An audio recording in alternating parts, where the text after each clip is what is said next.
un pack premium les gars, 11 Venom mystiques, un seul éclair et un Nat 5. Donc les gars, on stream tous les jours sur Twitch à 20 h si vous voulez. Oui, je sais que ça n'a rien à voir avec la vidéo, mais si jamais vous êtes intéressé, n'hésitez pas à aller voir dans la description, vous avez le lien de notre Twitch. Et ensuite, c'est parti pour faire une review du monstre. L'auto-attaque, petit strip avec 50% de chance. Ensuite, ça monte plus 30% avec les skill up, donc ça monte à 80%. Bon, c'est plutôt honorable comme auto-attaque. Et ensuite, vous avez le sort Karma qui pose une petite marque sur votre adversaire. Et si votre adversaire utilise un sort qui possède un cooldown, eh ben, ça va lui réduire ses points de vie de 50%. Ce sort, il peut être résiste, by the way, du coup. Mettez-lui 85% de précision. Parce que je vous jure, hein, si vous faites résiste ce sort, votre tour n'a servi à rien. Du coup, par mesure de sécurité et connaissant ma malchance par rapport à la résistance précision, je lui ai mis 91% de précision, comme vous avez pu voir. Mais 85% ça suffit largement, hein. C'est pas la peine de mettre plus, ce que vous mettez en plus est gâché. Et bon, ce sort là, cercle du yin yang, ça augmente d'un tour la durée des effets néfastes de tous les adversaires, donc c'est un peu comme le Rio Dark, mais par contre ce sort là ne tape qu'une seule fois. Et ensuite ça absorbe la TB en proportion des effets néfastes se trouvant sur les ennemis. Et ça augmente votre attaque bar hein, du coup, et du coup basiquement le plan c'est tu lances ce sort, tu remontes ton attaque bar et t'enchaînes avec le deuxième sort. Ou même avec le skill 1 hein, si t'as besoin de strip quelque chose. Ensuite, bon, leader skill speed 24% universel. J'ai pas besoin de vous expliquer pourquoi c'est fort, hein, pas besoin de vous faire une dissertation sur pourquoi 24% de speed partout c'est fort. Du coup, on se retrouve en TOA pour les tests. Bon là du coup je fais un test d'IA. En gros je lance la partie en automatique. Pour voir quel sort elle va se décider à lancer. Parce que j'ai remarqué en fait à force de test que, bon là comme vous avez pu voir je l'ai mis en automatique, elle a lancé son deuxième sort.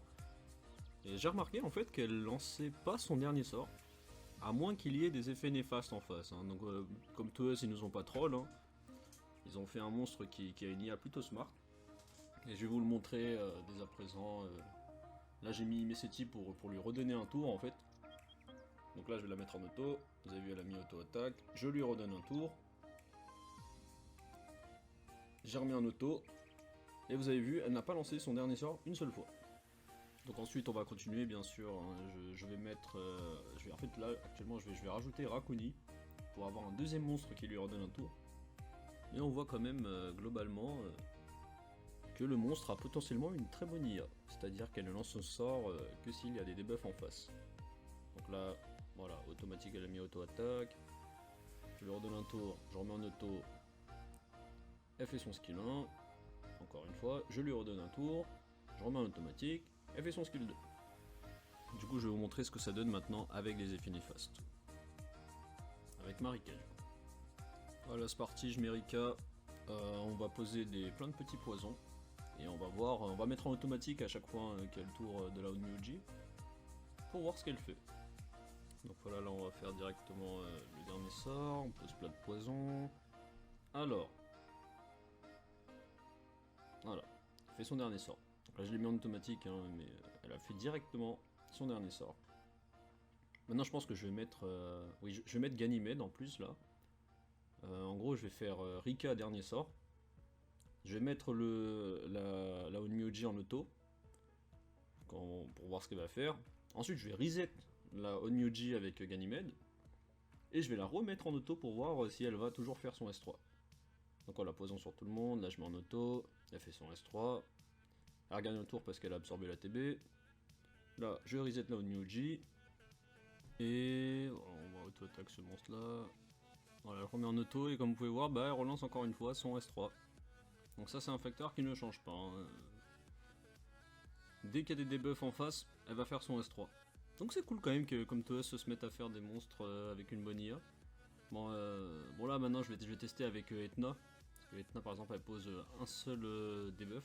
Donc je vais voir en fait si c'est parce que c'est Rika, elle met plein de debuffs. Donc le monstre il se sent, enfin la Onmyoji elle se sent obligée tu vois de S3. Du coup on va voir si juste avec un seul debuff, est-ce qu'elle va quand même faire son S3. Parce que c'est une information plutôt intéressante quand même. Voilà, là j'ai fait le sort. Breakdef il touche pas partout. Bon tant pis. Hein. Mais on voit quand même qu'elle le fait. Elle fait son S3 quand même. Hein. Donc bon, je pense que c'est à partir du moment où il y a quelques debuffs, elle le fait. Hein. Mais genre s'il n'y en a aucun, elle ne le fait pas. Du coup c'est assez intéressant en défense.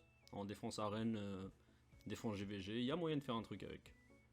Bon maintenant on va passer à un autre test. Comment marche son spell contre des monstres hauts? Comment marche le Glensing de son spell? Parce que bon, vous voyez, absorbe l'ATB. Absorbe l'ATB, ok, mais est-ce que l'élément du monstre en face est important? Oui, non. Est-ce que ce monstre-là, il a une spécificité que les autres n'ont pas? On va voir. Est-ce que si ce monstre Glensing, il absorbe quand même l'ATB? On va le vérifier tout de suite. Ouais, donc là j'ai mis 4 monstres hauts random que j'avais sur mon compte. Voilà, on pose ces deux buffs là, on pose les poisons. Ok, bon lui, bon, il a contre-attaque, bon, me posez pas de questions sur les runes qu'ils ont ces monstres là. Hein. À part le tracteur pour le coup il est bien ruiné. Alors, on lance ça. Bon, ça a Glensing sur les 3 monstres à gauche, et ça n'a pas Glensing sur Sabrina, à droite. Alors maintenant du coup on va voir sur qui ça a absorbé la TB. Ça a absorbé la TB sur aucun des 3 monstres sur lesquels ça a Glensing. Par contre ça a absorbé la TB de Sabrina. Et effectivement, comme vous pouvez voir, ça n'a pas augmenté d'un tour la durée des effets nocifs sur les monstres sur qui ça glance. Bon, du coup, je vais refaire le test encore une fois pour bien voir. Alors. Voilà, donc là, on fait le même setup que la dernière fois, n'est-ce pas? Bon.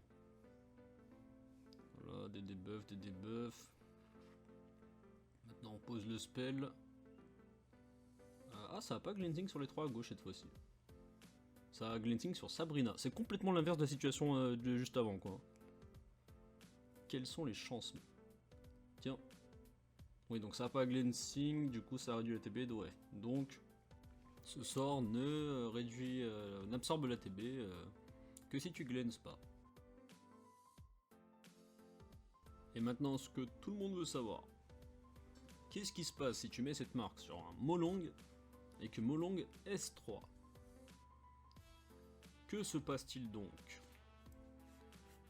Moi j'avais envie de savoir du coup pour la fin de cette petite vidéo, bah, je me suis dit pourquoi pas aller regarder quoi. Allons voir comment ça marche. Bon là je vais auto-attaque là-haut là, parce que bon. Oh là là putain. Bon. Au moins là vous pouvez voir, là ça vérifie ma théorie hein. Ce monstre n'utilise pas son dernier sort tant qu'il n'y a pas de debuff sur les gens en face. Ok, alors. Là je perds 24 000 PV. Ouais j'ai perdu 24 000 PV. Et là je perds les points de vie de mon Reckless. Mon long il a à peu près 50k HP avec les tours etc bien sûr. Et elle m'a pas enlevé 24 000 précisément, elle m'a enlevé 24 000 et quelques, j'ai pas eu le temps de voir. Mais si on arrondit ça à peu près à 25 000, bon, elle m'a enlevé la moitié de mes points de vie hein, techniquement, même si sur l'écran on dirait qu'elle m'a enlevé plus, elle m'a enlevé la moitié de mes points de vie. Du coup ouais ça marche plutôt bien. Bon bah les gars, si vous avez aimé la vidéo, n'hésitez pas à lâcher un petit like et un commentaire. Et puis on se retrouve à très bientôt. Allez salut les gars.